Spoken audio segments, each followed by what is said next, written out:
Audiobook Top, your new home for the finest selection of audiobooks available anywhere. Cranford, you must understand, was a place where time itself seemed to curtsy and settle, preferring the company of the familiar to the brash demands of the new. It was a quiet eddy in the rushing stream of the world, where the very air was imbued with a sense of gentle perpetuity, and the most dramatic events often unfolded behind lace curtains, witnessed only by the careful eyes of those within. A town, one might say, run by women, and by women of a particular persuasion, gentle, proud, and often, though they'd never admit it aloud, poorer than their dignified exteriors suggested. Here, the delicate art of maintaining appearances was honed to a gleaming polish. A card of callers left at precisely the right hour held more weight than a merchant's ledger, and a new silk dress, however faded the memory of its original purchase, was a matter of quiet societal earthquake. The very streets, swept by housemaids whose loyalties ran deeper than any pay packet, seemed to hold their breath, lest a gust of modernity disturb the exquisite balance of genteel economy. One could almost hear the rustle of forgotten silks in the drawing rooms, the echoes of grander balls in the modest assembly rooms. Each house, with its carefully tended garden and perpetually drawn curtains, seemed to guard not just its occupants, but also a legacy, a collection of anecdotes, polite scandals long since forgiven, and the indelible imprint of gentlemen who had, alas, mostly faded into memory or moved to more bustling climes. Their absence, however, did not mean their influence was gone. Oh no. The very air of Cranford was thick with their lingering presence, their past glories, their misfortunes, whispered over cups of tea that were never quite strong enough to awaken the town from its genteel slumber. For Cranford was a museum of memory, a repository of lives lived with a certain quiet grandeur, now viewed through the softening lens of recollection. The tales told were not of bustling commerce or political upheaval, but of Miss Barker's invaluable receipt for orange jelly, of Captain Brown's unfortunate accident, of the time Miss Betty thought she saw a ghost in the parlor.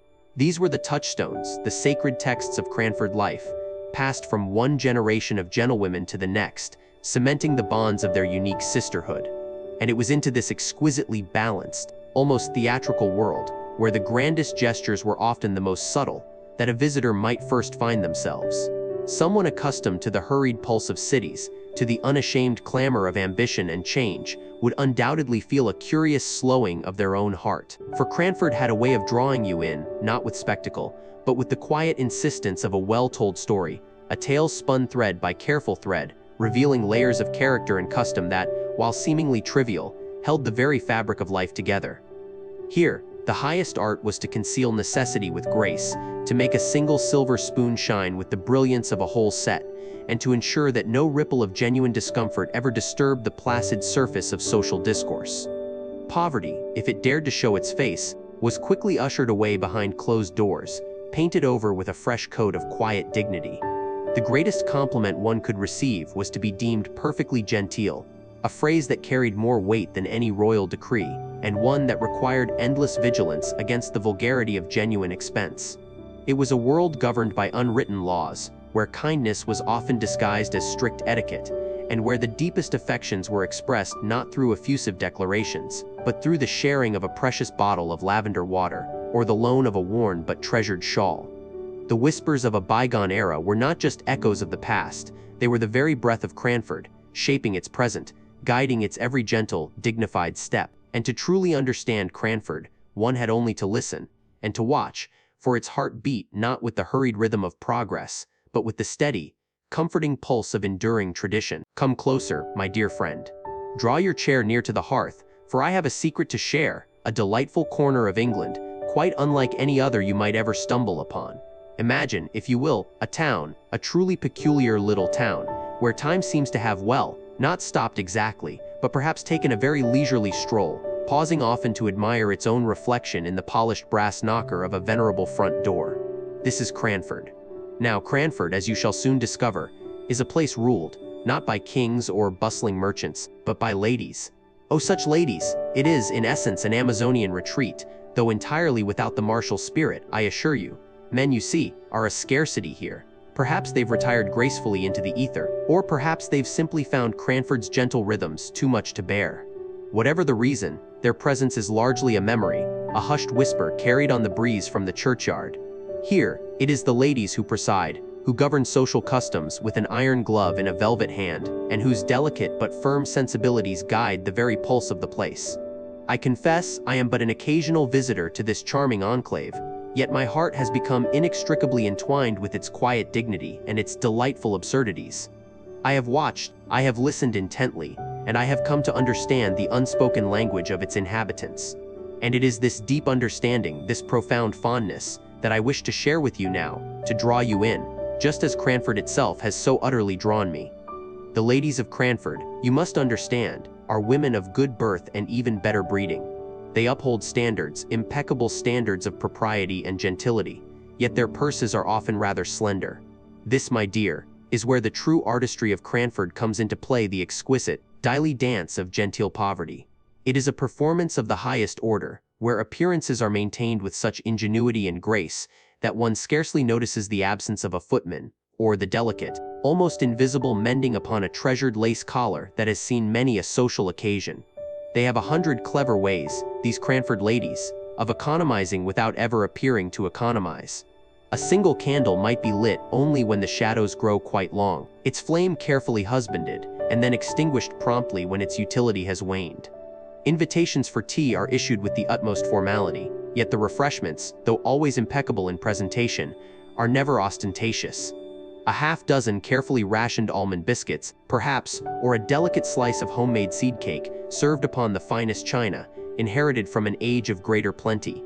There is a pride, a quiet resilience, in this ability to live handsomely on very little, to stretch a shilling further than any magician might dream. Visiting, for instance, is a ritual unto itself. One does not simply drop in unannounced. Heavens, no, a call is made, a card left with grave ceremony, and then only then, upon a subsequent afternoon, might one be invited to partake in the ceremonial act of tea. And at these gatherings, conversation flows, gently, like the most placid of rivers. No loud pronouncements, no boisterous jests disturb the air. Just the polite exchange of observations, the sharing of small joys and minor tribulations, and occasionally, a well-placed sigh for a world that perhaps once held more grandeur, or a relative long departed. It is in these moments, watching them, listening to their carefully modulated voices, that you truly appreciate the essence of Cranford. They are not grand dames, not in the bustling, worldly sense of society's upper echelons, but they possess a profound grandeur of spirit, a steadfastness that holds their little community together. They are daughters of rectors, like the late Mr. Jenkyns, whose memory still casts a long, dignified shadow over the town and its social hierarchy, or widows of military men, or spinsters of independent though invariably modest means. Each, in her own distinctive way, contributes to the rich, tightly woven tapestry of Cranford life. Yes, there will be rules you might find peculiar, customs that seem almost comical in their precision to an outsider. But beneath it all, you will discover a profound kindness, a loyalty amongst these women that is as strong and enduring as the ancient oak trees that line their lanes. They may occasionally squabble over precedence at a tea party, or debate the precise degree of mourning proper for a distant cousin, but let any true distress or misfortune befall one of their number, and the Cranford ladies will rally with a quiet strength and practical solidarity that would put any battalion to shame. So, I invite you now to step across the threshold with me. Leave the clamor of the modern world behind for a spell. Forget your hurried schedules and your grand ambitions. Enter into this gentle, unassuming world where dignity trumps wealth, where friendship is the purest gold, and where the most significant events often revolve around a new cap, a carefully chosen shawl, or the perfectly brewed cup of afternoon tea. I promise you, dear reader, you will find it a visit well worth making. Welcome then to Cranford. Chapter 1. The Amazons of Cranford. Ladies and gentlemen, gather close, and let me transport you to a place where time seems to have lingered, a quiet eddy in the swift river of life. Cranford, they called it. Not a grand metropolis, nor a bustling market town, but a peculiar little world spun from silken threads of convention and the stout homespun of necessity. Indeed, Cranford was in its essence a town governed, upheld, and indeed, defined by women. Oh, there were men certainly. A doctor, a solicitor, perhaps a scattering of retired officers tucked away in modest villas. But their presence was more incidental, like decorative footnotes to the main text. The narrative, the very pulse of Cranford, belonged to its ladies. They were, in the elegant phrase of a gentle satirist, the Amazons of Cranford. Not for them the rough and tumble of public life, nor the boisterous declarations of masculinity. Their battlefields were drawing rooms, their campaigns revolved around precedence at tea, and their strategies involved the intricate dance of elegant economy. Take, for instance, the matter of best lace. In Cranford, one might possess a single, exquisite lace cap, passed down through generations. To wear it for every callers would be extravagant, vulgar even. No, one donned it only for the most distinguished visitors, while for lesser acquaintances, a cleverly arranged ribbon or a sprig of fresh lavender sufficed. Such was the art of maintaining impeccable gentility on slender, means a craft mastered with a quiet dignity that bordered on heroism. My own connection to this charming enclave was through the Miss Jenkyns, particularly Miss Matty, a soul as sweet and delicate as a lavender sachet. Her elder sister, Miss Deborah Jenkyns now. She was a different matter entirely. Miss Deborah was Cranford personified formidable, unyielding in her opinions, and armed with a profound reverence for Dr. Johnson, whose wisdom she wielded like a finely honed rapier. Her every pronouncement carried the weight of a decree, and few dared to contradict her, least of all her younger sister. I recall an afternoon visit, the sun slanting through the parlor window, illuminating dust motes dancing in the air, much like the unspoken thoughts that often fluttered between the sisters. Miss Deborah, ramrod straight, was holding forth on the decline of manners, her voice resonating with a conviction that brooked no argument. "Truly, Mary," she declared, fixing me with an eye that seemed to have judged generations, "the modern age suffers from a lamentable deficiency in proper conduct. One need only consult Dr. Johnson on the subject of decorum to see how far we have strayed. Such slovenliness of dress, such casualness of address, it quite beggars belief." Miss Matty, seated opposite, her hands clasped gently in her lap, offered a soft interjection. "But sister, perhaps young people merely express themselves differently now. A little less formality might make them feel more at ease." Miss Deborah turned a withering gaze upon her. "At ease, Matilda? Is ease a virtue when propriety is at stake?" Dr. Johnson, I assure you, would have scoffed at such a notion. One does not sacrifice the standards of polite society for the mere comfort of the vulgar. Miss Matty merely sighed, a tiny breath of resignation. She would never win an argument with Deborah. But later, as Miss Deborah briefly left the room, Miss Matty leaned forward, a conspiratorial twinkle in her kind eyes. "Sister can be very firm," she whispered, "but she means, well, Mary. And really, a good cup of tea can mend many a slight, don't you think?" She then pressed a delicate slice of plum cake into my hand, a gesture of quiet rebellion and boundless generosity. And so Cranford unfolded itself, a tapestry woven with strict rules and tender hearts, where the absence of men seemed not a lack, but an opportunity for women to carve out a world entirely their own, a world where dignity, tradition, and a peculiar brand of feminine strength reigned supreme, often with a delightful, unspoken humor bubbling just beneath the surface. It was a place of delicate balances, of cherished rituals, and of women who, in their quiet way, truly were the Amazons of their age. Chapter 2. The ghost of a past love. The hush that settled over Cranford after Captain Brown's sudden departure from life was not merely one of grief, but of a peculiar quietude that seemed to amplify the gentle ticking of every parlor clock.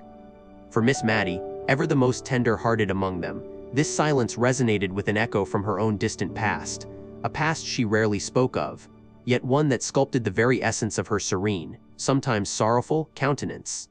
One might observe Miss Matty, as she poured tea with a hand that trembled ever so slightly, or paused in her needlework with eyes fixed on some unseen horizon, and wonder at the source of that enduring, soft melancholy that clung to her like a fine lace shawl.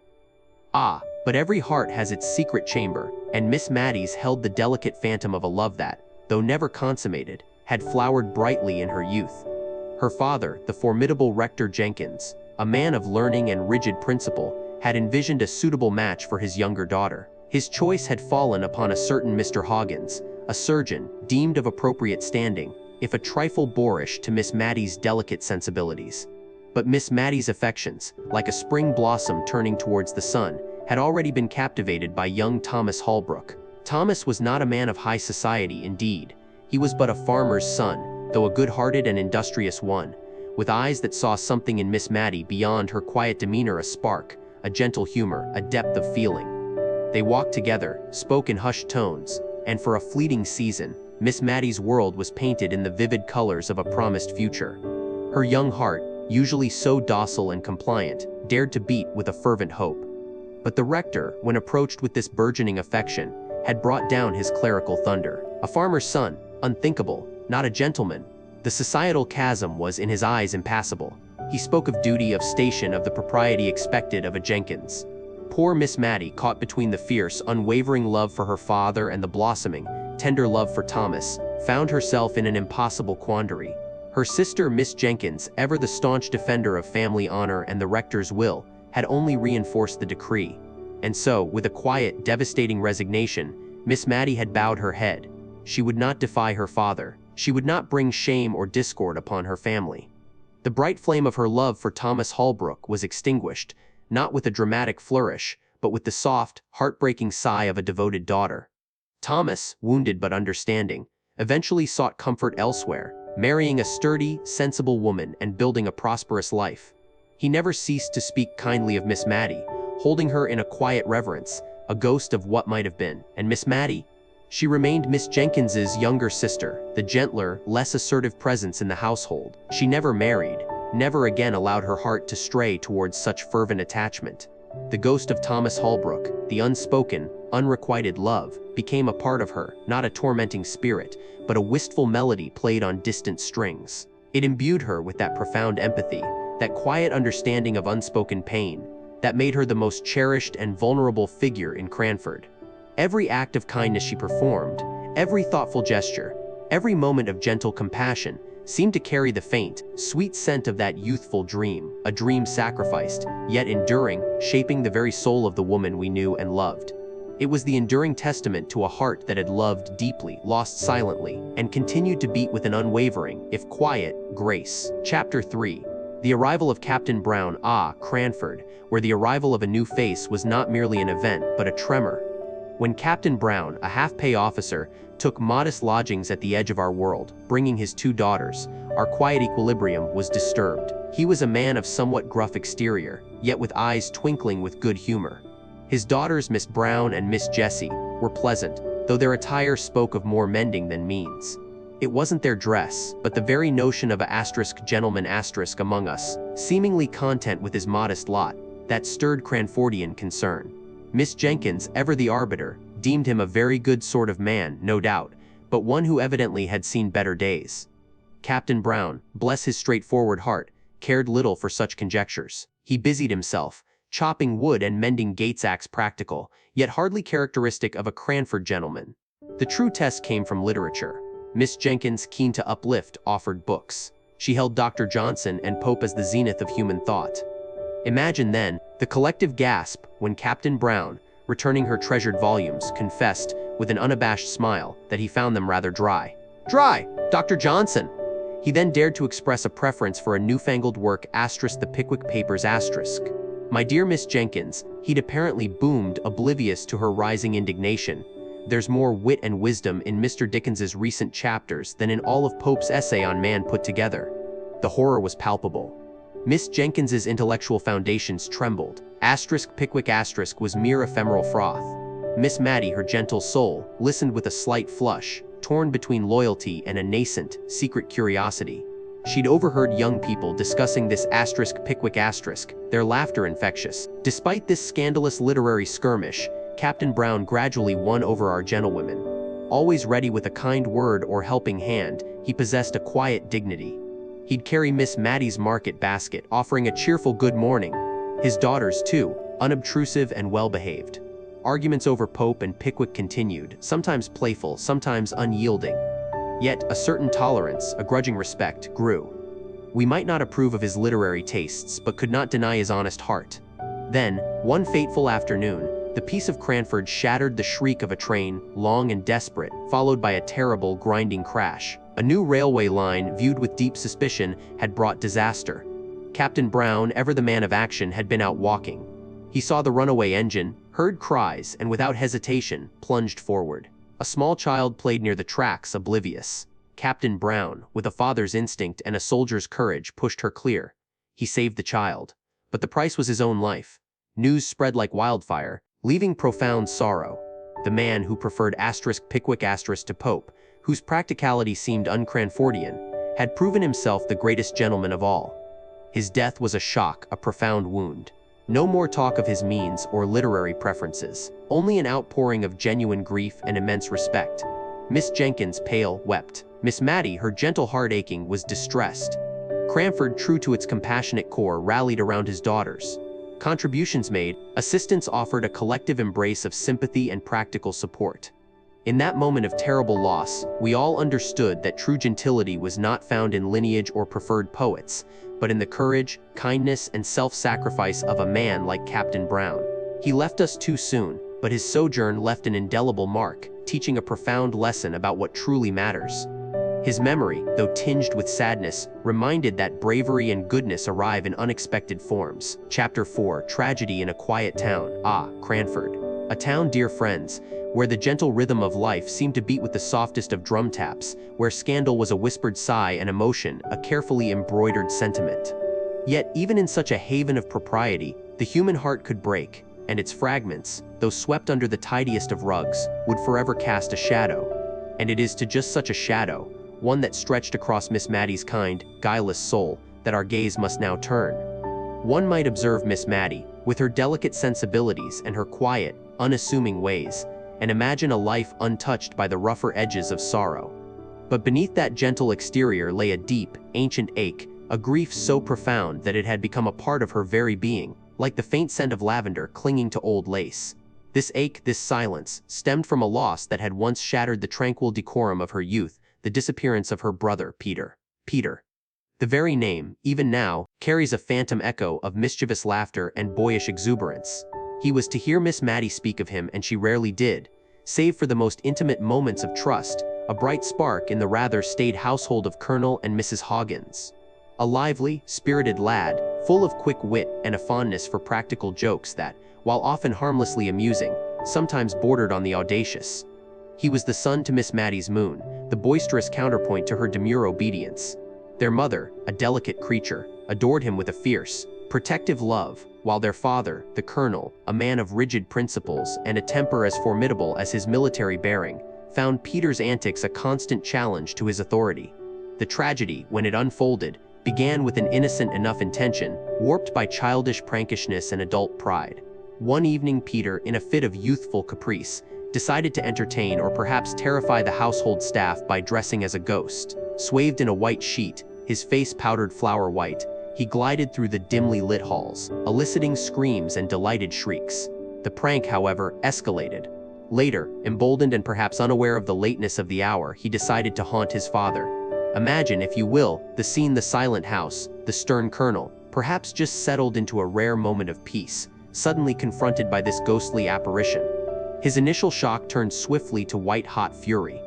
For a man of his standing to be so trifled with, so made a fool of by his own son, was an unforgivable affront. He saw not a boy's joke, but defiance, disrespect. Words, sharp as blades, were exchanged, followed by a physical reprimand that, in its severity, reflected the Colonel's wounded pride more than Peter's misdeed.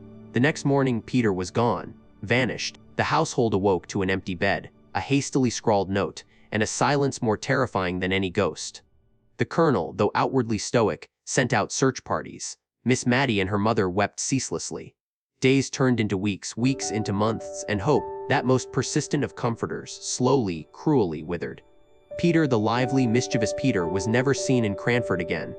The prevailing whisper was that he had gone to sea, seeking adventure and escape in some distant, sun-drenched land, but no definitive news ever reached their quiet town. This loss, this void, became the unspoken sorrow of the Hoggins family. It aged Miss Matty's mother prematurely, stealing her spirit until she became a shadow of her former self, forever gazing out windows, forever listening for a step that would never return. And for Miss Matty, it meant carrying a lifetime of gentle melancholy, a quiet testament to a brother she had loved beyond measure, a grief that no time or tea party could ever entirely erase. It taught her, perhaps, the fragility of joy, the suddenness of loss, and the profound truth that even in the most outwardly tranquil of towns, life could deliver heartbreaks as shattering as any felt in the bustling, uncaring cities beyond Cranford's protective embrace. The quietness of Cranford, ironically, served only to amplify the lingering, muted echo of this profound, family-shattering tragedy. Chapter 5. The Mystery of the Signora Cranford. Dear Cranford. a place where even the faintest whisper of novelty could ripple through our tranquil days like a stone dropped into a perfectly still pond. And ripple it did, with the most extraordinary news. A Signor Brononi, an Italian, a conjurer, was to honor our little town with his feats of magic. My dear Miss Matty, bless her gentle heart, fluttered like a moth around a candle at the mere mention. An Italian, my dear, she'd murmur, her eyes wide with a mixture of apprehension and fascination. Do you think he truly eats fire? The bills plastered on the walls of the Cranford Assembly Rooms promised wonders, and when the Signor himself made his grand entrance, he did not disappoint. Tall, dark, and with an air of mysterious foreignness that set every lady's imagination alight, he was precisely what one might conjure up as an Italian magician. His dark, piercing eyes, his elegant, albeit slightly threadbare, attire, he was the very embodiment of the exotic. Miss Pole, ever the pragmatist with a penchant for investigation, declared him remarkably handsome for a conjurer, while Mrs. Forrester, with a sigh, lamented that such a figure had not graced Cranford in her youth. The performance itself was a marvel of dexterity and illusion. Cards vanished and reappeared with bewildering speed. Handkerchiefs were transmuted into bouquets of flowers before our very eyes. And then, the grand finale, the Signor appeared to devour flames, a feat that caused Miss Matty to gasp aloud, clutching my arm, convinced we were witnessing something truly unearthly. Even the usually composed Mrs. Jamison, ensconced in her privileged front row, permitted herself a rare, subtle nod of approval. The collective breath of Cranford was held captive, suspended between awe and disbelief. We were, for that hour, transported beyond our quiet parlors and predictable routines. It was Mrs. Jamison, of course, who truly took the Signor under her wing. Being a woman of consequence, and with an undeniable love for the novel so long as it adhered to her strict social codes, she extended an invitation for the Signor to take tea with her. This, I confess, caused a flutter amongst the other ladies.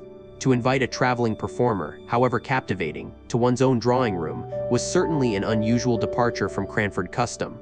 But Mrs. Jamison, with her aristocratic lineage, was above such petty societal constraints. She sought to bestow patronage, to elevate the event, to show her discerning taste. Yet even the most carefully constructed mysteries have a way of unraveling in Cranford. The Signor, this enigmatic figure, had a secret companion. Not a grand assistant, nor a fellow performer, but a small, frail woman, his wife, who seemed to shrink from the very light of day. She was English, pale and sickly, a shadow compared to her vibrant husband. She would accompany him, often waiting outside in the chilly air, wrapped in a threadbare shawl, coughing faintly. This discovery that our exotic Signor had such a humble, suffering partner shifted the entire perspective. The mystery wasn't in his magic, but in his life. The shift in Cranford's collective sentiment was remarkable. The awe that had surrounded the Italian conjurer began to recede, replaced first by pity for his ailing wife, and then by a more mundane understanding of Signor Brononi himself. He was no longer the embodiment of mysterious foreign lands, but a working man struggling to support his poor, sickly wife through his peculiar talents. The eating fire seemed less miraculous, more a desperate act of showmanship. Charity, ever present in Cranford hearts, began to stir, but it was charity rooted in a recognition of shared humanity, rather than distant admiration. The Signor's performances continued, but the spell was broken. We still marveled at his dexterity, but our minds now turned to the sad figure of his wife and the stark reality of their itinerant life. The romance of the exotic had given way to the poignant truth of hardship. In Cranford, where appearance so often held sway, the true mystery, as it turned out, lay not in the grand illusions, but in the quiet, often sorrowful, realities hidden beneath the surface. And in that revelation, we found a deeper, more enduring connection, for Cranford, despite its quirks, always held a warm heart for those who quietly struggled. Chapter 6. The Great Cranford Panica. Cranford, a place of quiet routine, where the greatest drama was often no more than a new pattern of lace or the surprising arrival of a caller. Yet, even the most tranquil pools can be stirred to ripples, and sometimes, indeed, to quite a substantial wave. And so it was, not long after we had learned to navigate our days without the formidable, yet comforting, presence of Miss Jenkyns, that a shadow, long and rather shapeless, began to creep across our peaceful Cranford hearths. It began, as such things often do, with Miss Pole, a lady of estimable character, mind you, but possessed of an imagination that, once ignited, could blaze with a remarkable, if somewhat terrifying, brilliance. She arrived one afternoon, breathless, her bonnet slightly askew, bearing tidings that were to set every gentle heart aflutter. She had, it seemed, heard from a lady in London, a most respectable acquaintance, of a new and most alarming fashion amongst the criminal classes. Robbers, not your common, garden-variety pilferers, mind you, but organized gangs, who, with chilling efficiency, would scour the quiet country towns, selecting homes for their nefarious purposes. And the method? Oh, the method was truly dreadful.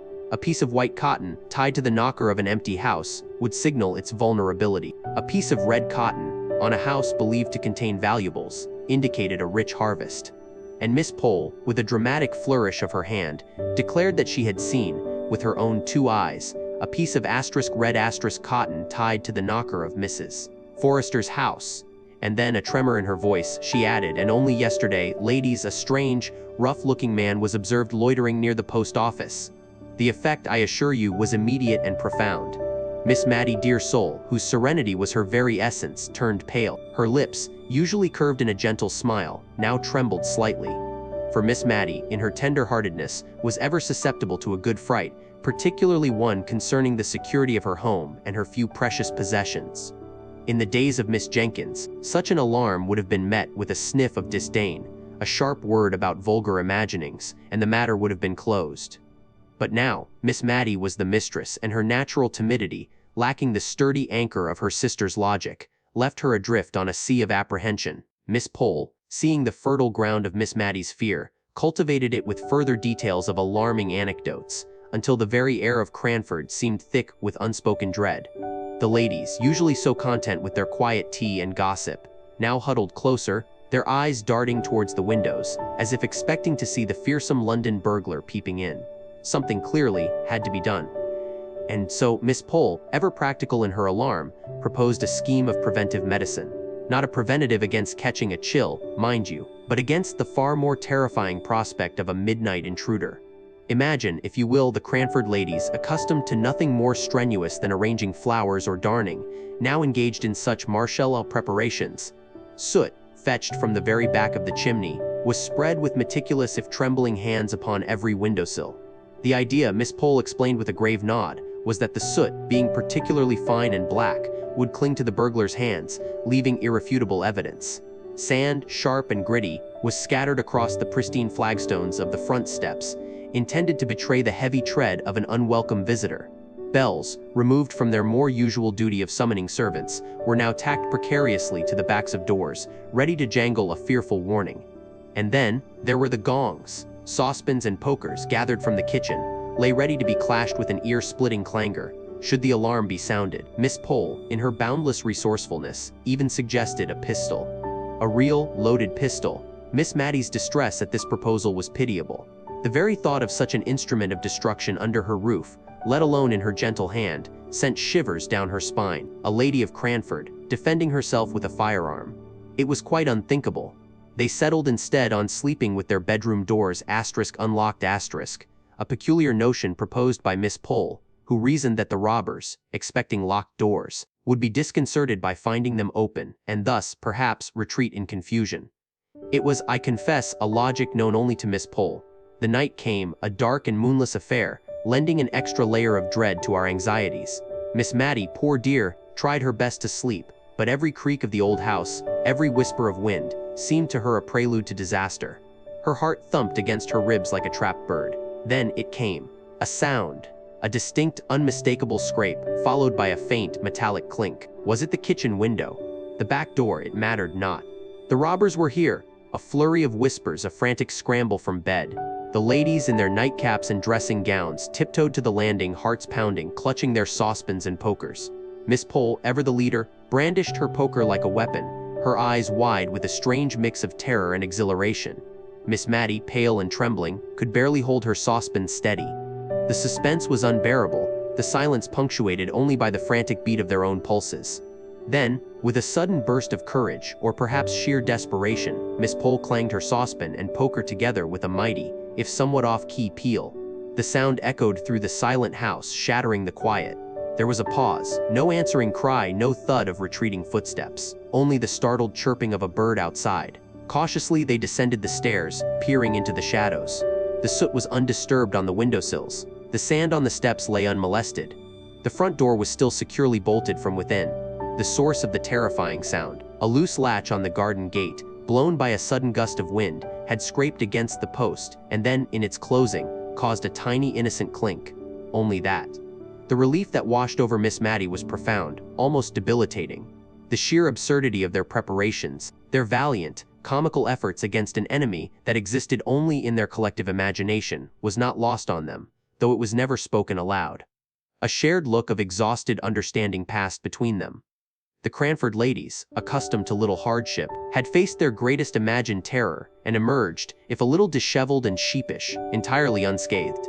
And so, Cranford survived its great panic, a testament to the power of shared apprehension, and perhaps, too, to the peculiar charm of a community that could face down imaginary foes with such earnest, if slightly comical, determination. They were, after all, only women, left to protect themselves, and in their own Cranford way, they did. Chapter 7. When the bank fails. Cranford. A town, you understand, where the rhythm of life was as predictable and comforting as the tick-tock of a grandfather clock in a sun-drenched parlor. Its gentlewomen, models of decorum and frugal ingenuity, navigated their days with an unspoken agreement that genteel poverty was far preferable to the vulgarity of display. Indeed, if you ask them, their world felt immutable, carved from the very rock of good sense and tradition. But even the most solid rock, alas, can be undermined by unseen currents. It was a Tuesday, I believe, when the first whispers, like dry leaves skittering across the paving stones, began to spread. Not of scandal, heavens no. Cranford held its breath on such matters. No, this was far more insidious, the word bank. I recall being with dear Miss Matty in her quiet drawing room, the scent of lavender and old potpourri hanging in the air. She was darning a stocking with her usual serene concentration, humming a little tune that seemed to ripple from her very soul. Then, a sharp rap on the door, followed by the agitated flurry of Martha, and in burst Miss Pole, her cap askew, her usually composed features a mask of genuine horror. "Oh, Miss Matty! Oh, Miss Jenkyns! Have you heard?" Miss Pole gasped, clutching her reticule as if it contained the sum of all Cranford's woes. "The bank, Shaw and Horner. They've stopped payment." Miss Matty's needle, poised mid-stitch, wavered. Her pale blue eyes, which usually held such mild curiosity, widened slowly. "Stopped payment, Miss Pole. What can that mean?" Her voice, though soft, held a tremor I'd rarely heard. "It means ruin, Miss Matty. Ruin for us all! They've failed! Gone! The bank has failed!" Miss Pole wrung her hands. "My £50, thank goodness we're in a different establishment. But Mrs. Forrester and Mrs. Hoggins and your principal, Miss Matty, all your brother Peter's provision for you, it was all with Shaw and Horner." A hush descended, broken only by Miss Pole's ragged breathing. Miss Matty slowly lowered her stocking, her hands folding in her lap. I watched her, my heart sinking with a terrible dread. I knew, as did most of Cranford, that Miss Matty's entire modest independence, her annuity, her very means of livelihood, rested entirely upon the solvency of that particular bank. It was her brother Peter's thoughtful, if misguided, arrangement, set up so many years ago. Her principal, the bulk of her life's comfort, was lost. My principal? She whispered more to herself than to us.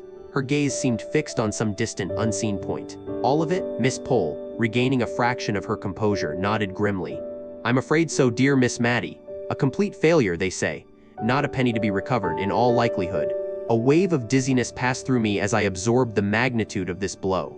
For Miss Matty, whose life was a delicate balance of careful economy and generous spirit, this was catastrophe. Yet, her first thought, true to her nature, was not of herself. "Oh, poor Martha," she murmured, her eyes misting. "Whatever will become of her? She has served me so faithfully." I took her hand, a small, cold bird's claw in mine. "Miss Matty, what of you? What will you do?" She looked at me, a faint, brave smile touching her lips. "We shall manage, Mary. We always do in Cranford." But her voice was barely audible. "I have a little sum put by for the Christmas gifts and for the coals. It will last a while. Perhaps a year or two at most." The news, once it truly permeated the Cranford consciousness, spread not as a wildfire, but as a chilling fog. There was no public wailing, no unseemly displays of despair. That would have been quite out of character. Instead, a quiet, almost sacred, understanding settled upon the town. You saw it in the tightened lips, the slightly hurried steps, the way conversations paused and resumed with an added weight. Each lady, facing her own diminished circumstances, seemed to draw strength from the collective plight. Visits became more frequent, not to gossip about the tragedy, but to offer silent companionship, a shared cup of tea that tasted faintly of shared sorrow and unspoken resolve. Miss Matty, in particular, bore her immense loss with a dignity that was heartbreakingly profound. She did not rail against fate, nor did she complain. Her concern remained steadfastly for others. She spoke of selling her little silver teapot, or perhaps her best lace cap, with a practicality that masked a deeper ache. "We must be brave, Mary," she said to me one evening, as we sat by the dying fire, the shadows dancing around us like specters of vanished comfort. "My dear brother Peter intended only good. And we have our health, and our friends. What more can one truly ask for?" And in that moment, observing the quiet fortitude of this dearest of women, I understood something essential about Cranford. It was not merely a collection of houses and gardens, but a living, breathing testament to a spirit that valued gentleness over grandeur and kindness above all else. A spirit that, even when faced with financial ruin, would never, ever truly fail. The bank might have broken, but the hearts of Cranford, they remained steadfast, united in their quiet, courageous fight against a world that sometimes felt too harsh for their delicate sensibilities. They would find a way. They always did. Chapter 8. A conspiracy of kindness. The breath of winter had barely thawed, yet a chill far colder than any frost swept through Cranford, settling in the hearts of its gentle inhabitants. It was the news, delivered with a muted horror, of the town and country bank's failure, a name that, in its very grandeur, seemed to mock the small sums it had swallowed whole. For Miss Matty Jenkyns, whose modest fortune, carefully husbanded over decades, resided solely within its ill-fated vaults, the blow was cataclysmic. Her world, built on a foundation of quiet respectability and frugal comfort, crumbled into dust. I recall the afternoon I heard the tidings, and the hushed, anxious consultations amongst our Cranford ladies. There was no room for gossip, no time for social niceties, only a profound, collective concern for Miss Matty, whose very gentleness made her so terribly vulnerable. She bore the news with a pale, trembling dignity, her eyes, usually so placid, now clouded with a bewildered despair. To lose all, to face the prospect of dependence, was a humiliation almost too great for her delicate constitution to bear. But Cranford, as I have often observed, possesses a peculiar genius for kindness. It is a kindness not advertised with trumpets, nor delivered with the condescending hand of charity, but woven subtly into the fabric of daily life. The conspiracy began almost immediately, unspoken, yet perfectly understood. Mrs. Forrester, a woman whose practical mind was often hidden beneath a veneer of elegant melancholy, was perhaps the first to act. One crisp morning, her maid arrived at Miss Matty's door with a small pat of butter and a half-dozen fresh eggs. Mrs. Forrester sends her compliments, Miss Matty, and says she found she had quite forgotten she'd ordered far too much butter this week, and the hens are laying so prodigiously, she begs you relieve her of these few extras, as she simply couldn't bear to see them go to waste. The unspoken truth hung in the air. Mrs. Forrester's order was never excessive, nor her hens overly enthusiastic. Miss Matty, initially perplexed, then flushed with a delicate understanding, accepted with a quiet "Thank you, dear." Then came Miss Pole, direct and unflinching as ever, but with a heart of pure gold. "My dear Miss Matty," she announced, "my eyes, alas, are not what they once were for prolonged reading. I find myself quite desperate for someone to read aloud to me, particularly from Dr. Johnson's works, which I find so improving. It would be a great favor if you would consider, for a small remuneration of course, dedicating an hour or two each day to this task." Miss Matty, who dearly loved to read in silence, found the notion of reading aloud a little trying, but the offer, so delicately phrased to suggest a service rendered rather than a need met, could not be refused. And so, each afternoon, the steady, gentle cadence of Miss Matty's voice filled Miss Pole's parlor. The cleverness continued. Miss Pole and Mrs. Forrester, having consulted in hushed tones, declared that the Cranford Circulating Library was becoming dreadfully dull and, with regret, cancelled their subscriptions. Yet they found themselves quite in want of good books. "My dear Miss Matty," Mrs. Forrester ventured, "we know you possess such a delightful collection of older novels. Would you, for a sum equal to our former library subscriptions, consider allowing us the privilege of borrowing from your shelf? We much prefer the classics, you understand, to these modern trifles." It was a gesture of such exquisite tact, a perfect blend of invention and affection, that it brought a faint color back to Miss Matty's cheeks. Through it all, Martha, Miss Matty's loyal maid, remained a pillar of strength and practical common sense. "Don't you fret, ma'am," she'd often say, her sturdy hands busy with some task. "We'll manage. We always do. It was Martha, with her shrewd understanding of Cranford's ways, who eventually proposed a bolder, yet perfectly suitable, solution: a small tea shop, selling elegant edibles, delicate cakes, and the finest tea from Miss Matty's own parlor. An idea that offered not only an income but also a purpose, without compromising Miss Matty's gentle dignity. This was the Cranford way. No grand gestures, no public declarations, but a quiet, collective resolve to shield one of their own from the harsh realities of misfortune. Mrs. Jamieson sent preserves, Lady Glenmire offered gentle reassurances, the vicar's wife made discreet inquiries about potential customers. It was a network of invisible threads, woven with care and affection, each contributing to a tapestry of support. In Cranford, kindness was not a virtue to be flaunted, but a fundamental principle of existence, a shared understanding that upheld the delicate balance of their society. To receive charity was a wound to pride, to exchange favors, to perform services, to accept surplus goods that was merely the way of neighbors, the deep, abiding truth of a community bound by ties far stronger than mere acquaintance. Miss Matty, in her quiet grace, understood. She was not being pitied, but loved, cherished, and subtly, beautifully, enabled to rise again. It was indeed a conspiracy of kindness, unique to Cranford, and perhaps all the more powerful for its gentle, unassuming heart. Chapter 9. The Happy Return. Our Cranford, always a town of gentle rhythms and predictable sensibilities, found itself, in these days, navigating a delicate dance around our dear Miss Matty. Her losses, though borne with the quiet dignity characteristic of a true Cranford lady, had cast a subtle shadow over her little parlor, dimming, if only slightly, the gleam of her treasured possessions. We, her loyal friends, each endeavored, in our own unique Cranfordian fashion, to mend what was broken without ever hinting at the rent. Miss Pole, ever practical, purchased tea, ostensibly for herself, but always in quantities that made it seem a grander transaction, easing Miss Matty's stock. Mrs. Forrester, with her elegant touch, sought lessons in the most rudimentary needlework, paying handsomely for the privilege of Miss Matty's instruction. It was a conspiracy of kindness, woven with threads of deep affection, and a profound understanding of the gentle heart we sought to protect. One crisp autumn morning, a most unusual spectacle disrupted the serene quietude of Cranford's High Street.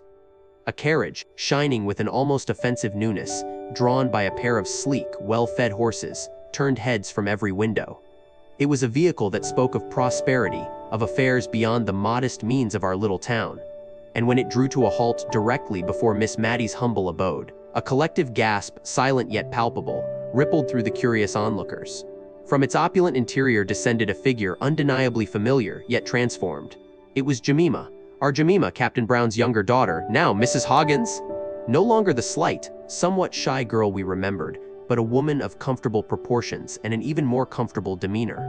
Her bonnet, though perhaps a shade too grand for Cranford, was of the finest silk, and her rich brocade shawl bespoke a prosperity that surprised us all. Following her, with a somewhat less refined but equally good-natured air, was Mr. Hoggins himself, looking decidedly more prosperous and rather pleased with the world, a change from his earlier, gruffer self. And then, as if to complete the tableau, out popped Fanny, now Mrs. Hoggins too, the wife of the younger Dr. Hoggins, a sweet, bustling creature laden with baskets and bundles. The reunion in Miss Matty's parlor was a symphony of gasps and exclamations, of tears and embraces. Jemima, in her characteristic directness, yet softened by her newfound wealth, surveyed Miss Matty's familiar surroundings, her eyes lingering on the well-loved furniture, the quiet hearth. After the initial effusions, a seriousness settled upon her features, and she turned to Miss Matty with an earnestness that demanded attention. "Miss Matty," she began, her voice steady despite the emotion in her eyes, "I have come to do what I can. Papa, he always spoke so highly of you, of your kindness to us, to Fanny and me, when we were just girls. And when Mr. Hoggins heard of your troubles," she paused, gathering her thoughts, her gaze unwavering. "You remember your annuity, the one you sold when the bank failed." Miss Matty, ever sensitive to any hint of charity, stiffened almost imperceptibly, her delicate hands clasped tightly in her lap. We, the assembled Cranford ladies, held our breath, understanding the fine line Jemima walked. While Jemima continued, entirely unaware of the subtle anxieties she stirred, "Mr. Hoggins, my husband, the farmer, you know he has done very well for himself, quite well indeed. And he says that it isn't right, that you should lose what was yours. So, we've come to buy it back for you, to give it back to you. Not as a gift, you understand," she hastened to add, catching perhaps a flicker of pride in Miss Matty's eyes, "but as an investment. He says it's a sound one, a perfectly sound investment, and he insists on making it. A silence, profound and laden with unspoken emotion, descended upon the parlor. Miss Matty's eyes, usually so placid, now brimmed with a mixture of confusion, gratitude, and that ever-present Cranfordian pride. To accept charity, however disguised, was a difficult proposition for her gentle spirit. But to refuse to spurn such a profound act of kindness, born of such genuine affection, the conflict played out silently on her sweet, aged face. It was Fanny, with her simple, open heart, who broke the tension. "Oh, Miss Matty, please say yes! Jemima has fretted over this for weeks, and my husband, he says it's only right. Papa would have wished it so." And at the mention of Captain Brown, the dam broke. Miss Matty's eyes welled with tears, not of sorrow, but of overwhelming tenderness. The remembrance of that kind, plain-spoken man, whose family she had once nurtured, and whose daughters now sought to nurture her, dissolved the last vestiges of her proud reserve. "My dear children," she whispered, her voice trembling, "how very kind you are. How very, very good." The sighs of relief that followed were almost audible. We, the Cranford ladies, exchanged knowing glances, our hearts swelling with a shared joy. It was not merely the financial relief that moved us, but the profound validation of our community, the proof that kindness, sown in simple acts, could return manifold, blooming unexpectedly in the most pressing hours. Jemima's happy return was not just her physical presence in Cranford, but the return of justice, of security, and, most importantly, the tangible manifestation of enduring love that transcended the harsh realities of the world. It was a Cranford moment, pure and true, a testament to the quiet strength and profound humanity that truly defined our beloved little town. Chapter 10, The Philosophy of Tea. The twilight descended upon Cranford with the gentle hush of a sigh, drawing curtains of soft gray across the parlor windows. Inside, however, a luminous warmth persisted, kindled by the flickering fire and the promise of a truly Cranfordian ritual, tea. And it was at Miss Matty's, of course, that this most profound of domestic philosophies was daily enacted. I had often mused upon the singular importance of tea in our little town. It was not merely a beverage, it was the very warp and weft of our social fabric, a delicate tapestry woven with threads of custom, courtesy, and economy. The grander world beyond Cranford, with its burgeoning industries and its brash modern ways, might have scoffed at such minutiae. But here, each clink of a porcelain cup, each measured spoonful of sugar, spoke volumes. Tonight, Miss Matty, with that sweet, almost anxious solicitude of hers, presided over the tea tray. The kettle, a squat, amiable presence on the hob, hummed a low, contented tune. The teapot, a venerable ancestor of glazed earthenware, was already warmed, awaiting its sacred charge. Miss Pole and Mrs. Forrester were my fellow guests, arranged in their customary chairs, their hands clasped demurely in their laps, awaiting the signal. "Now, Mary, dear," Miss Matty began, her voice a soft murmur, "just the precise amount for your strength, I trust. And Miss Pole, Mrs. Forrester?" She hovered, teapot in hand, a picture of earnest hospitality. Miss Pole, ever the pragmatist beneath her Cranford veneer, cleared her throat. "Oh, just a mere drop, Miss Matty, if you please. One finds, at my age, that too much stimulation quite unsettles the nerves." This was Cranford speak, for I am perfectly happy with one cup, as is proper, and shall not be tempted by a second. Mrs. Forrester nodded in agreement, a faint smile playing on her lips. Indeed, Miss Pole, moderation in all things, particularly after a rather bustling afternoon of calls.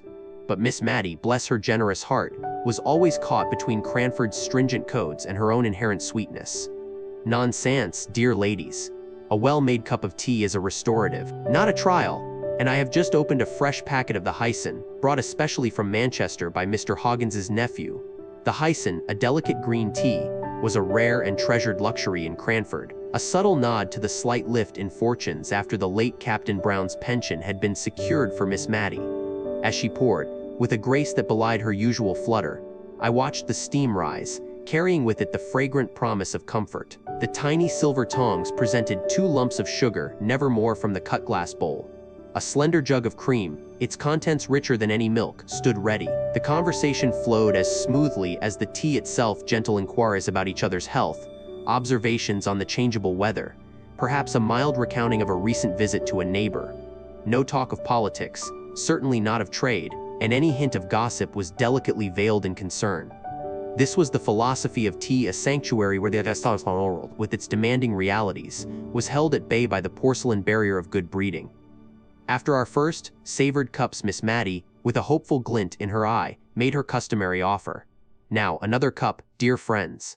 The pot is still quite warm, and the tea strengthens with each moment." Miss Pole adopted a look of grave consideration. "Really, Miss Matty, you are too kind. But I truly could not. Not another drop, I thank you." Her glance flickered to me, a silent reminder of the Cranfordian stricture against overt gluttony. Mrs. Forrester demurred with equal conviction. "Indeed, Miss Matty, it was perfectly brewed, and I feel quite refreshed. To impose further would be quite unpardonable. I, being younger and less ingrained in Cranford's ways, might have been tempted. But I understood the dance. To accept a second cup without strenuous protest was to commit a social gaffe, to imply the hostess's generosity was boundless and her tea of such quality as to overcome all reasonable restraint. The true philosophy was to appreciate the single cup fully, to savor its warmth and the quiet companionship it fostered." Miss Matty, with a faint, disappointed sigh, would then reluctantly empty the remaining tea leaves into the slop basin, a tiny pang of waste for her economical soul. Yet her smile returned quickly, for the ritual had been observed, the courtesies exchanged, and the gentle bonds of Cranford reinforced. As the last embers glowed in the hearth, and we prepared to depart, I reflected once more on the humble cup of tea. It was more than hot water and leaves. It was a mirror reflecting Cranford's very soul, its frugality, its deep-seated politeness, its quiet pride, and above all, its enduring capacity for warmth and human connection, brewed with unwavering devotion, one precious cup at a time. It was, indeed, the very essence of their gentle, unhurried existence. Chapter 11. The gentle art of humor. Listen closely, for in the quaint town of Cranford, where time itself seemed to curtsy and bow before the dictates of decorum, even the very air held a peculiar quality of genteel amusement. Here, humor was not a boisterous jape nor a clever retort, but often, it was an accident, a delicate misunderstanding, a charming foible, or the innocent literalism of a kind heart. It was indeed a gentle art, practiced unknowingly by its most delightful inhabitants. I recall an afternoon at Miss Matty's, where the very atmosphere was spun from threads of quiet contentment. Miss Matty, bless her dear soul, possessed a mind as clear and unblemished as a freshly laundered cap, but one that sometimes struggled to navigate the more labyrinthine pathways of wit. She took everything with a sweet earnestness that often, quite unintentionally, delighted her companions. We were, on one such occasion, discussing the changing fashions, a perennial Cranford topic. Miss Pole, ever the keen observer of human vanity, was lamenting the vulgarity of a certain new style of bonnet. Miss Matty, however, merely pondered aloud, "But if it keeps the sun from one's complexion, surely its purpose is served, regardless of how assertive its ribbons may be." Her logic, so simple and direct, yet so utterly beside the point of Miss Pole's aesthetic indignation, caused a ripple of suppressed smiles around the tea table. It was not a joke, you understand, but a moment of pure, unadulterated Miss Matty, and in Cranford, such moments were cherished. But the quintessential example of this gentle art unfolded one evening when Miss Matty and Mrs. Forrester attempted a game of cards. They chose a simple pastime, beggar my neighbor, which, in its very simplicity, became a stage for their charming clash of interpretations. Each lady, convinced of the absolute correctness of her own method of play, would lay down her card with the quiet dignity of a monarch. "A queen," Miss Matty would announce, "and therefore, you must give me 4 cards, dear Mrs. Forrester." Mrs. Forrester, however, would counter with a serene, almost beatific smile, "Indeed, Miss Matty, but a queen requires only 2. It is an ace, you see, that commands 4. And so it would go, back and forth, each holding firm, their voices never rising above a polite murmur, yet the air thick with unspoken, perfectly civil disagreement. Neither could conceive of the other being anything but mistaken, and both were far too well-mannered to insist beyond a gentle reiteration of their own irrefutable truth. The game, naturally, never concluded, dissolving into a shared cup of tea and a silent agreement that card games were, perhaps, too complex for their delicate sensibilities. It was a comedy played out with the utmost grace, revealing the very heart of Cranford's gentle humor.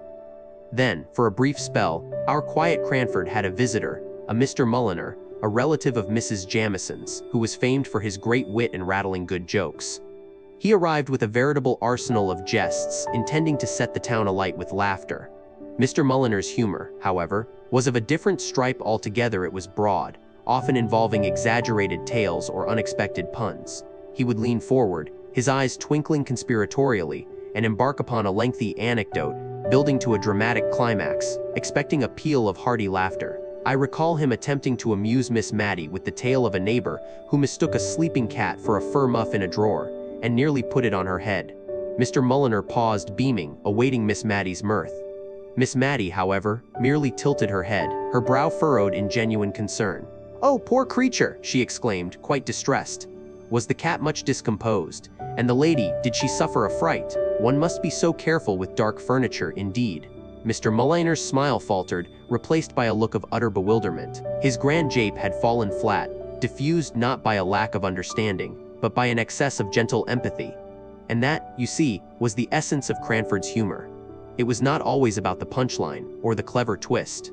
It lay in the observation of human nature, in the sweet oddities of character, in the polite clashes of differing perspectives, and in the kind-hearted innocence that often mistook the absurd for the earnestly real.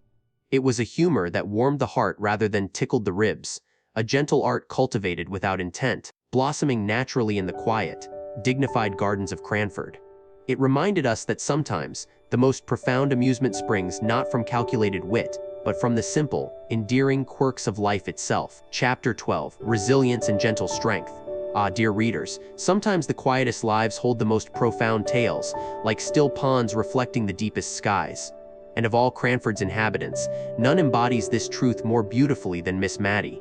To see her now, with her gentle smiles and her mild ways, one might never guess at the hidden currents that once flowed beneath that placid surface. But there was a time, long ago, when Miss Matty's heart beat with a vibrancy known only to the truly smitten, a time when her resilience, though yet untempered by sorrow, lay waiting, like a seed beneath winter snows. It was in her youth, when the rector's daughter, as she then was, bloomed with a quiet grace, that a young farmer, Mr. Thomas Holbrook, crossed her path. He was a man of good sense and upright character, with an honest gaze and hands accustomed to the honest toil of the land. And for Matty, he was everything.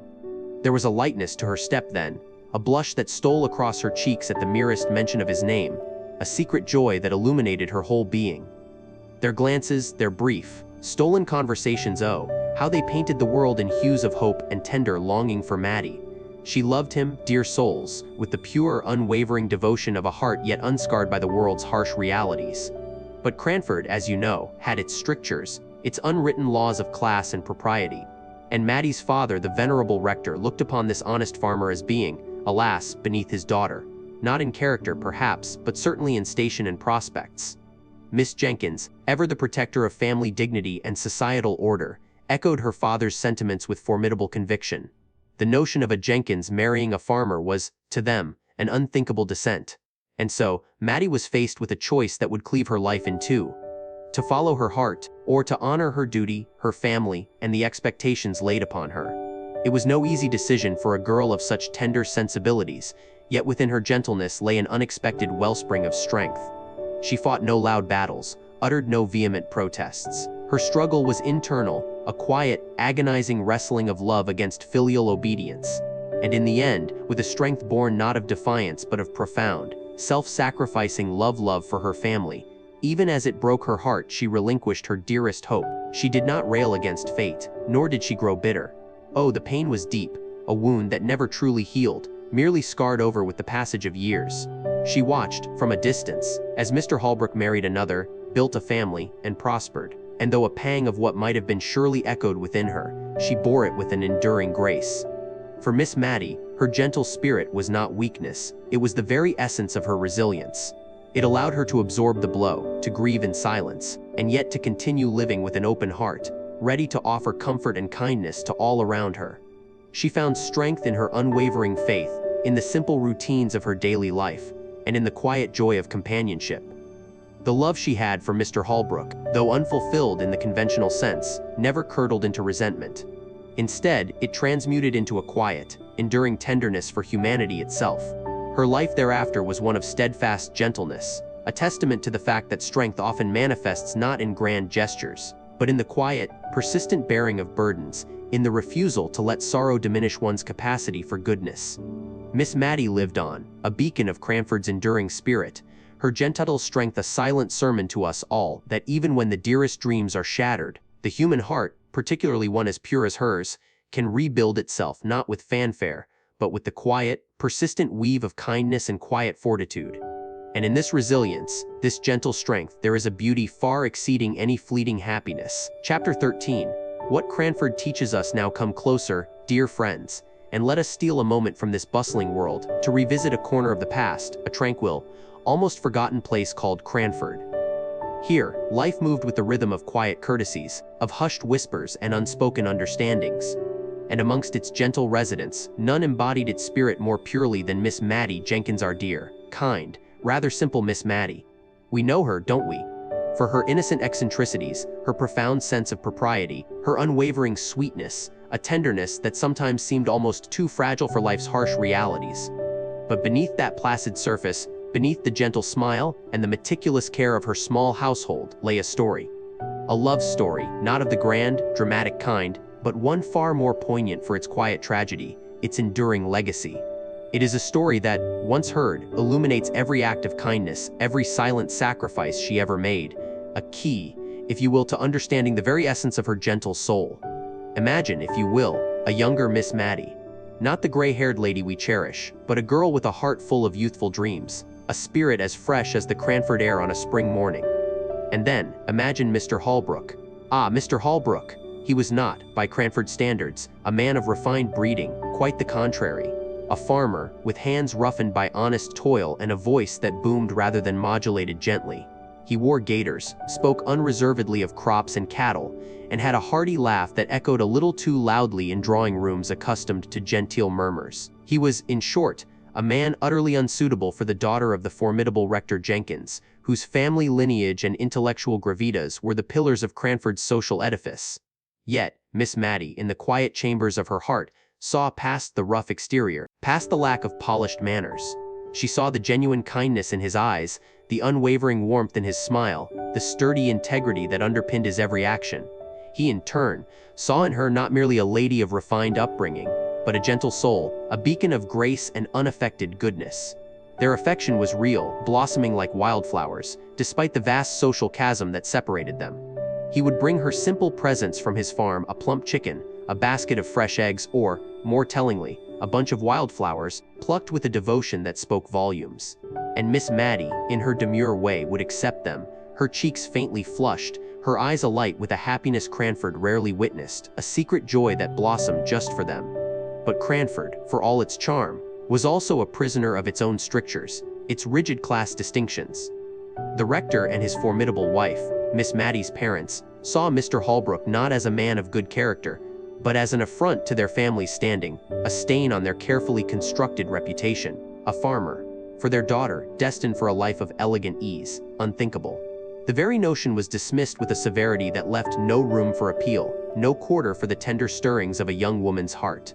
Miss Matty, ever the dutiful daughter, found herself caught between the deep affection of her heart and the unyielding expectations of her parents, of society itself, a force as unyielding as granite.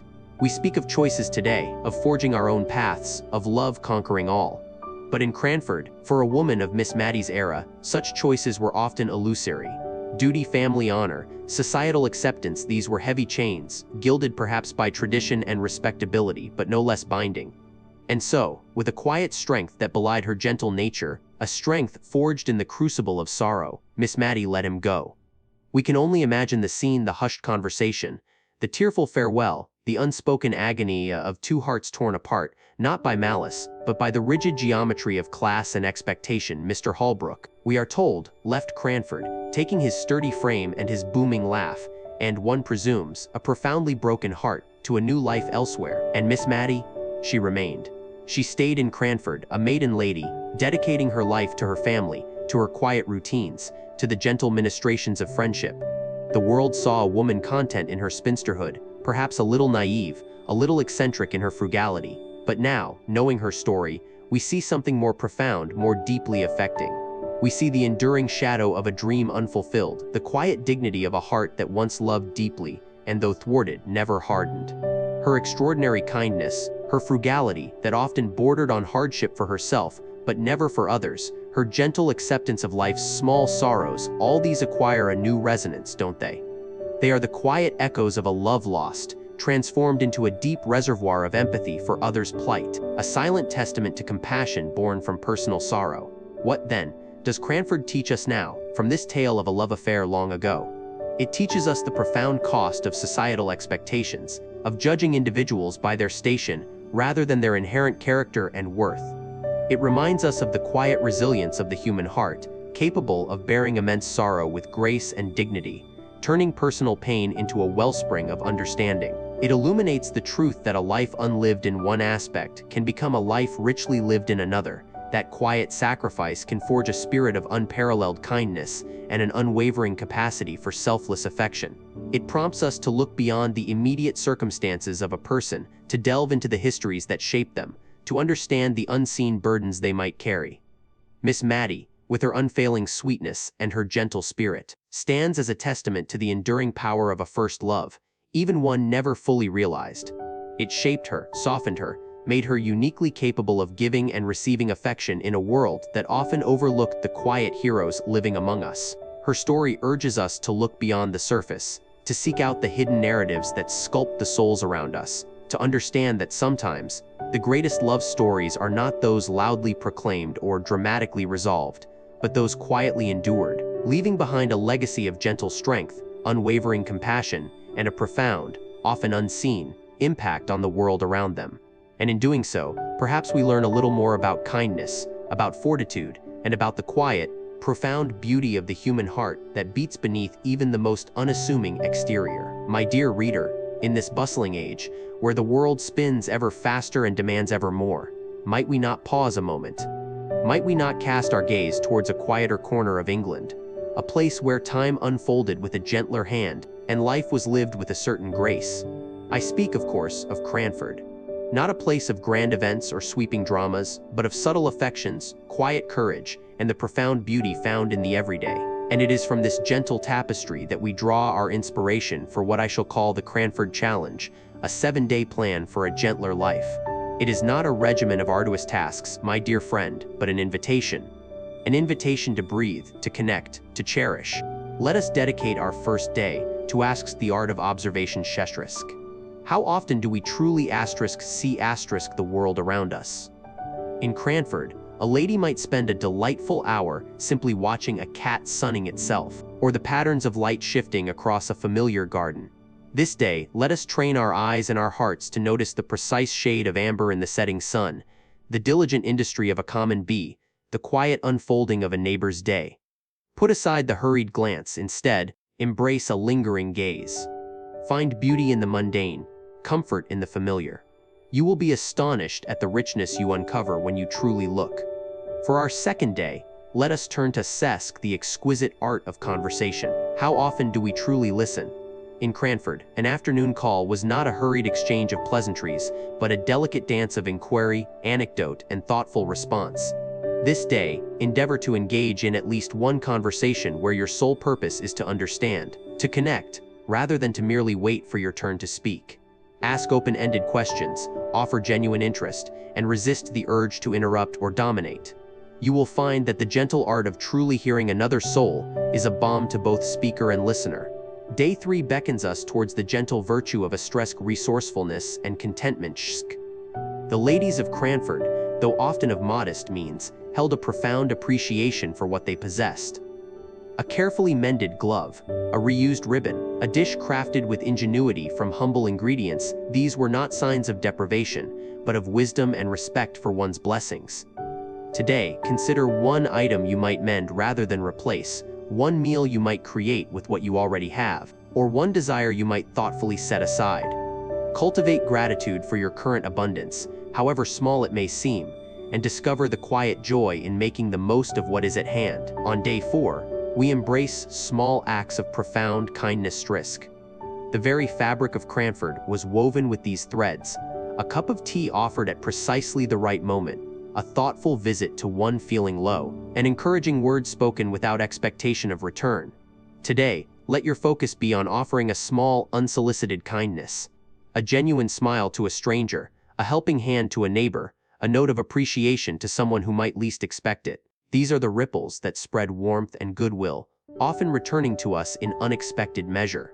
Day 5 invites a thoughtful consideration of managing appearances with grace. In Cranford, appearances were not mere vanity, but a code of conduct, a shield against vulgarity, and a gentle assertion of dignity. It was about presenting one's best self, not to impress with ostentation, but to honor oneself and those one encountered. This day, take a moment to present yourself with quiet dignity, whether you are stepping out or merely spending time within your own four walls. Choose clothing that is neat and well cared for, not necessarily new or expensive. Attend to your surroundings with similar care.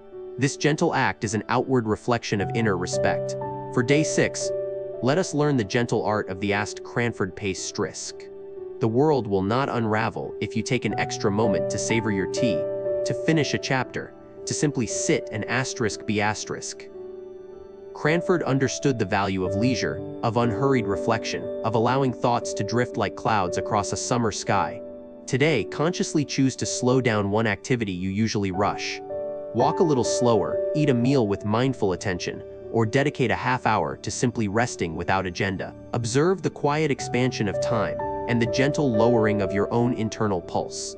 And finally, for day 7, we gather, as the Cranford ladies often did, in the warm embrace of community and understanding asterisk. Forgiveness, too, finds its home here, for in any close-knit group, minor slights and misunderstandings are inevitable. This day, reach out to someone you cherish. If there is a lingering unspoken word, or a small grievance that has cast a shadow, consider extending understanding, or even a quiet apology. Reaffirm the bonds that sustain you, appreciating the unique qualities, and even the gentle eccentricities of those in your circle.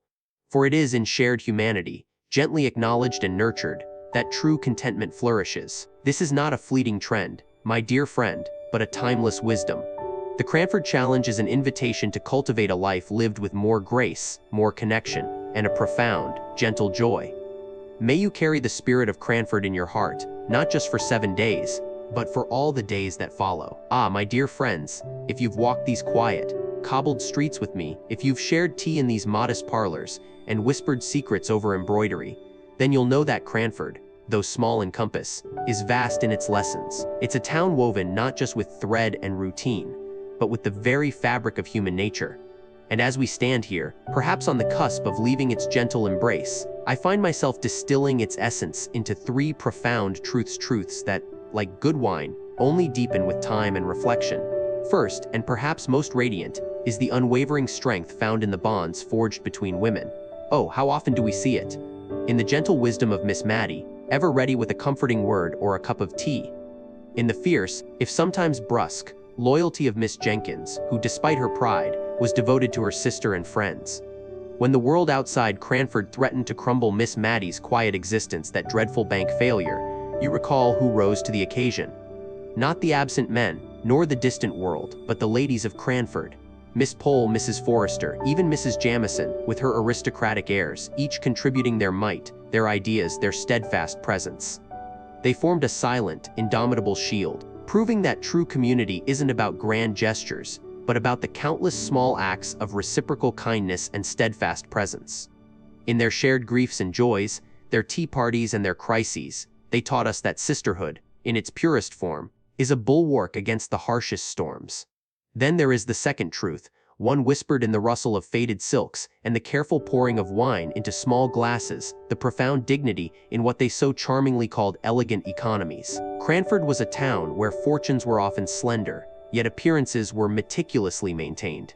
It wasn't about ostentation, but about preserving a sense of self-respect, a refinement that transcended mere wealth.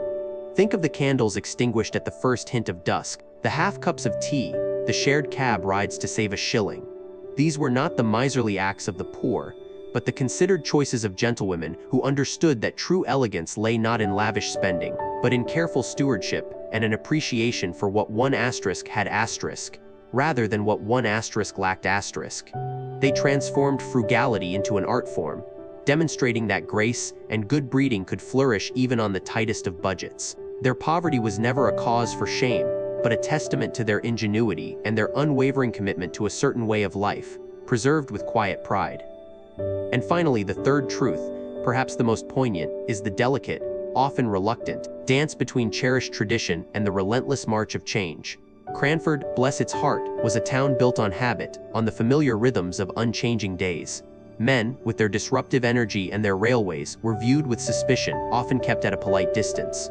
New fashions, new ideas, they were often met with a raised eyebrow or a gentle demur. Yet, even in Cranford, change was a guest that, sooner or later, knocked at the door. The coming of the railway, a symbol of the bustling world beyond, initially a source of trepidation, eventually brought convenience. The banking crisis, a stark reminder of external economic forces, shook their foundations but ultimately revealed their resilience. And the return of Peter, after decades, a son once lost to memory, showed that even the most fixed past could yield to unexpected joy and reunion. Cranford teaches us that while we may cling to the comfort of the known, life is a river that flows, gently perhaps, but ever onward. The true wisdom lies not in resisting change entirely, but in finding a way to preserve the spirit, the kindness, the dignity, even as the world around us subtly transforms. For in doing so, they showed us that the essence of a place, and indeed of a soul, can endure, beautiful and unbroken, through all seasons. So, my dear friends, as we bid farewell to Cranford's quiet charm, let these three truths linger with you. For they are not just truths of a small, forgotten town, but echoes of universal human experience, whispered across generations, reminding us of the enduring power of community, the quiet grace of dignity, and the steadfast heart that finds beauty in both tradition and the promise of what is to come. Ah, dear reader, have you, like I, ever found yourself turning the final page of a beloved book, perhaps with a soft sigh, and then, after a moment of quiet reflection, felt a peculiar yearning? A yearning not merely for more pages, more stories from that particular world, but for a kindred spirit with whom to discuss the wonders you've just encountered. To share a chuckle over a particularly droll turn of phrase, or perhaps a knowing nod at a character's endearing foibles, much like one might discuss the latest happenings in our dear Cranford. You see, a book, though a solitary pleasure, holds within its very essence the power to connect. It whispers secrets across centuries, transports us to distant lands, and introduces us to companions more real than many we meet in the flesh. But what a singular joy it is, when the solitary journey gives way to shared delight.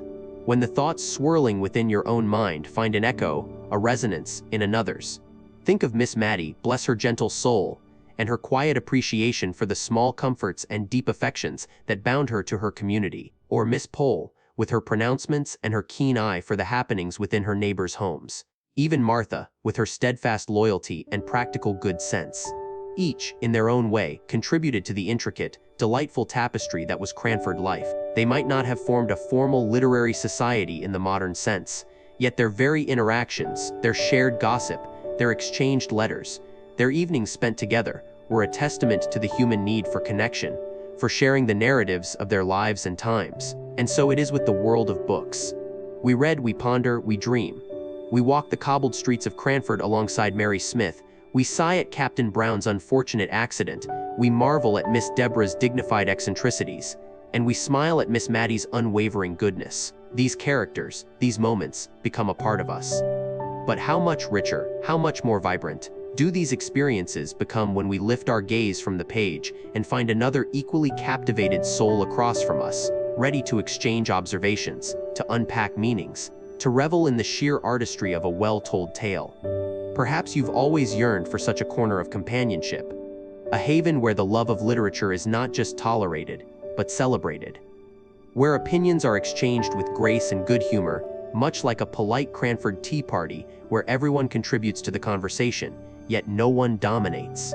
A place where the quiet reverence for words can blossom into lively discussion, where new insights are born from shared perspectives, and where the simple act of reading becomes a shared adventure. This is precisely the invitation we extend to you now. To join our growing assembly of fellow book lovers, of those who cherish the delicate wit of Gaskell, the profound observations of Austen, the dramatic sweep of Dickens, and the myriad voices that people the literary landscape. We understand that stepping into a new community can feel a little like arriving in a new town, full of unfamiliar faces and unwritten rules. But rest assured, our community, much like the best of Cranford, prides itself on warmth, welcome, and a gentle understanding. There is no need for grand pronouncements, only a genuine love of stories and a willingness to share your thoughtful reflections. Imagine evenings spent, perhaps not around a physical hearth, but a virtual one, discussing the very sentiments that stirred your heart within these pages. Perhaps exploring the enduring charm of characters like Miss Matty, debating the societal nuances Gaskell so subtly illuminates, or simply recommending your next cherished read to a fellow enthusiast. It's an opportunity to forge new connections, to deepen your appreciation for literature, and to find a place where your literary passions are not just understood, but enthusiastically embraced. The world of Cranford, though seemingly small, held boundless depths of human experience. So too does our literary community, offering a vast landscape of ideas and friendships waiting to be explored. Let us, together, continue the tradition of shared discovery, shared laughter, and shared understanding that enriches our lives beyond measure. We await your discerning company, eager to welcome you into our circle. Do join us. The next chapter, a chapter of shared delight, awaits your turn of the page.